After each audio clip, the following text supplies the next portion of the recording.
Hi സുഹൃത്തുക്കളെ, എല്ലാവർക്കും നമസ്കാരം. വിനുവാണ്. ഞാനേ ഇപ്പോൾ ഒരു 10 ദിവസം ലോറിയിലുണ്ടായിരുന്നു. ലോറിയിൽ ഇടയ്ക്കിടയ്ക്ക് ഞാൻ പോയിട്ട് വരുന്ന ഒരു വ്യക്തിയാണ്. അപ്പോൾ ലോറിയിൽ കണ്ണൂർ, കാസർഗോഡ് ഭാഗങ്ങളിലൊക്കെ 4 ലൈൻ്റെ വർക്ക് നടക്കണം. അത് കൊച്ചി വരെയുള്ള വർക്കുകൾ നടന്നുകൊണ്ടിരിക്കുന്നുണ്ട്. അതെല്ലാവർക്കും അറിയാം.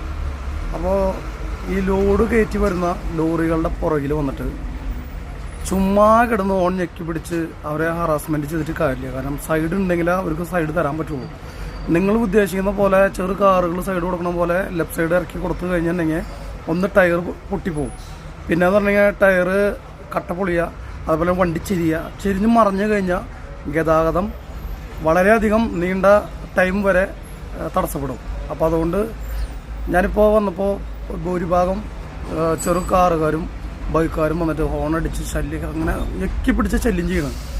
ലോറിക്കാർക്ക് ടൈമിന് പാസ്സാവുണ്ടെങ്കിലും ചില ലോറികൾ എക്സ്പ്രസ് ലോറികളുണ്ട്. അതേപോലെ തന്നെ ടൈമിന് പാസ്സാവാത്ത ലോറികളുടെ പുറകിൽ വന്ന് ഹോണടിക്കുന്നത് അവർ സൈഡ് മനഃപൂർവ്വം തരാത്തതല്ല.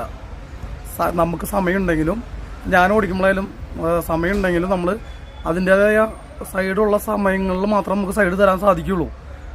നിങ്ങൾ വലിയ വണ്ടികളുടെ ഒരു അവസ്ഥയും കൂടി മനസ്സിലാക്കിയിട്ട് വേണം റോഡിൽ വണ്ടി ഓടിക്കണമെങ്കിൽ. നമ്മൾ ലോറി ഓടിക്കുമ്പോൾ നമുക്ക് ലോറി സൈഡ് തരാൻ പറ്റുന്ന സ്ഥലങ്ങളുണ്ട്. അതായത് കേരളത്തിലെ റോഡുകളെ കുറിച്ച് നിങ്ങൾക്കറിയാലോ. നമ്മൾ ഒരു പരിധി കഴിഞ്ഞാൽ നമുക്ക് ചിലപ്പോൾ സൈഡ് തരാൻ പറ്റുന്ന വരില്ല. അപ്പോൾ ആ ഒരു മാനസിക പരിഗണന കൂടി വലിയ വണ്ടി ഡ്രൈവർമാർക്ക് നിങ്ങൾ കൊടുക്കണം. ചെറുവണ്ടി ഓടിക്കുന്ന ഒരുവിധം ഇപ്പം എൻ്റെ വീട്ടിൽ ഞാനും കാറും ബൈക്കൊക്കെ ഓടിക്കുന്ന ആളാണ്. അപ്പോൾ അതും കൂടി ശ്രദ്ധിക്കുക.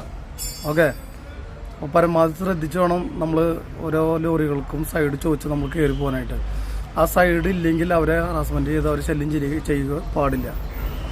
ഓക്കെ, മറ്റൊരു വീഡിയോയിൽ വരേക്കും. ടാറ്റ.